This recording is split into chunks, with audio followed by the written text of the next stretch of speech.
Habang nakalutang sa ere si Fang Yi, mahigpit niyang hawak ang kanyang nagliliwanag na espada.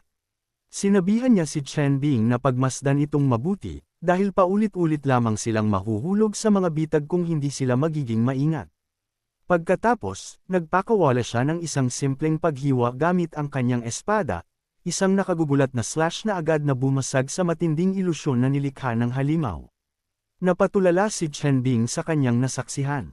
Agad niyang napagtanto na ang dumating ay ang mismong sealer dahil sa matinding liwanag at dambuhalang enerhiyang pinakawalan nito.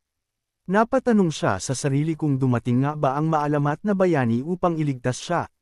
Ngunit biglang nanlaki ang mga mata ni Chen Bing nang makitang mabilis na kumilos ang King of Illusions patungo kay Fang Yi, habang naglalabas ng nakatatakot na boses at humahagulgol na lalamunin ito ng buo. Napasigaw si Chen Bing sa matinding takot, ngunit bago pa man tuluyang malamon ng halimaw ang ating bida, biglang kumislap ang mga mata ni Fang Yi sa gitna ng matinding liwanag. Agad niyang ginamit ang kanyang soul turbine eye technique upang makawala. Isang napakatinding gintong liwanag na nakasisilaw ang sumabog mula sa kanyang buong katawan, na sinabayan ng isang dambuhalang shockwave na nagpagimbal sa paligid.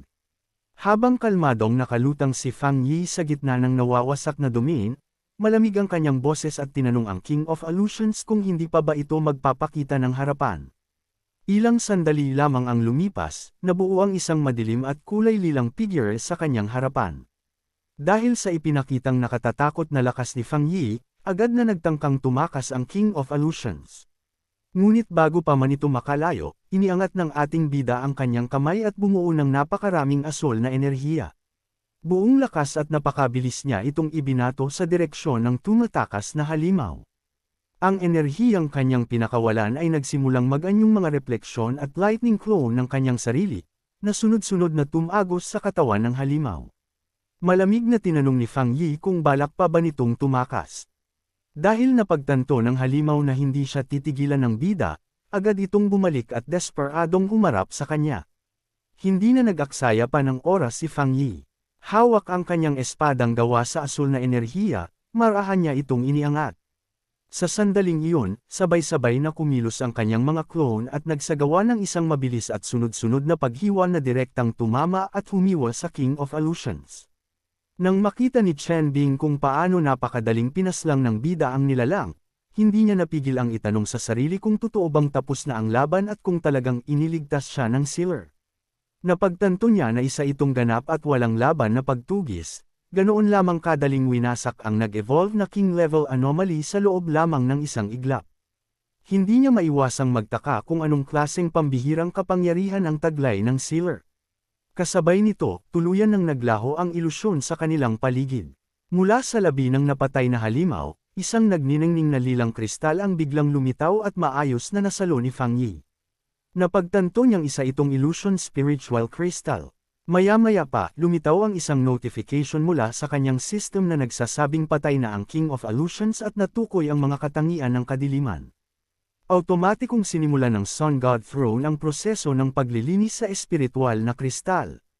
Hindi nagtagal, muling lumabas ang abiso na ganap nang naalis ang lahat ng masasamang epekto at lason ng dark attribute mula rito. Dahil sa kusa at mabilis na paglilinis ng Sun God Throne, lalo pang naging dalisay at mas madaling i-absorb ang kristal, malayo na ang agwat ng kalidad nito kumpara sa mga karaniwang kristal noon. Naalala ni Fang Yi ang pagkakataong hinarap niya ang King of Death. Noon, kinailangan niyang gumastos ng napakaraming lakas at muntik pa siyang matalo sa matinding pakikipaglaban. Ngunit ngayon, dahil sa pag-unlad ng kanyang cultivation at sa patuloy na pagpapalakas ng Sun God Throne, kaya na niyang durugan at patayin ng walang kahirap-hirap ang kapangyarihang sumusunod sa batas ng isang hari. Noong una niyang direktang inabsorb ang dark attribute upang palakasin ang kanyang sarili, mayroon pa itong mga limitasyon at kailangan pa niya itong unti-unting dalisin. Ngunit ngayon, kaya na niya itong tuluyang i-absorb ng direkta. Dahil dito, napagtanto ni Fang Yi na maaari na niyang ibigay ang espiritual na kristal na ito sa kanyang mga kakampi.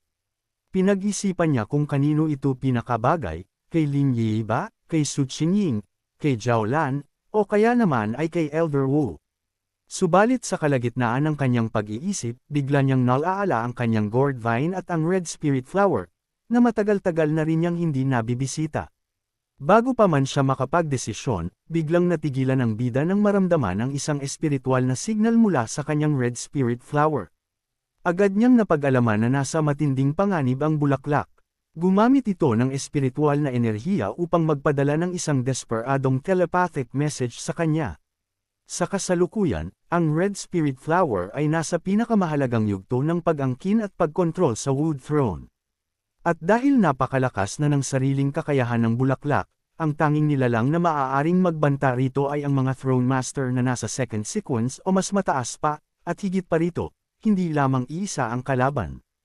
Agad na nilapitan ni Fang Yi si Chen Bing at ipinaliwanag na ang kanyang mga kasamahan at ang iba pang mga cultivator ay hindi nullipol, nagkahiwa-hiwalay lamang sila at nakulong sa iba't ibang espasyo ng ilusyon.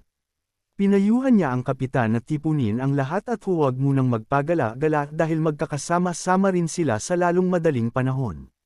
Pagkatapos nito, nagpaalam agad ang bida dahil mayroon siyang napakahalaga at agarang kailangang asikasuhin. Susubukan pa sana siyang pigilan at kausapin ni Chen Bing, ngunit sa isang iglap ay nagbago bilang isang gintong liwanag si Fang Yi at mabilis na naglaho sa kalangitan. Napatingin na lamang si Chen Bing sa itaas, nang hihinayang na hindi man lamang siya nakapagpasalamat ng maayos sa maalamat na sealer.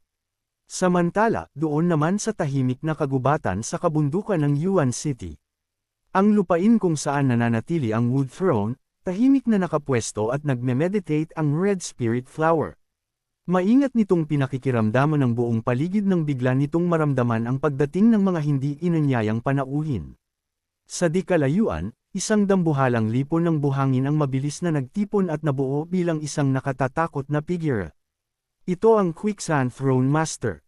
Tuwang-tuwa siya dahil natagpuan na nila ang Wood Throne. Ilang sandali pa, isa pang madilim na figure ang lumabas mula sa mga anino, ang Shadow Throne Master. Mabilis siyang nagreklamo at nagtanong kung paano nila paghahatian ang mga gantimpala at kung sino ang magmamay-ari sa Wood Throne. Mungkahi ng Quicksand Throne Master, maaari namang ang Thunder Gourd Vine ang habulin ng isa sa kanila, subalit agad itong tinanggihan ng Shadow Throne Master sa takot na masyadong delikado ang baging na iyon. Napag-usapan din nila kung gaano kaswerte ang mga ligaw na halamang ito na tumubo lamang sa tamang lugar kumpara sa mga taong kailangang damanak ng dugo para sa kapangyarihan. Sa huli, agad na nagsanib puwersa ang dalawang Throne Master at naglunsad ng isang marahas na pinagsamang atake upang lupigin ang walang laban na bulaklak. Subalit bago pa man tumama ang kanilang atake, isang napakalakas na pagsabog ng kulay berdeng enerhiya ang pumutok mula sa gitna ng bulaklak.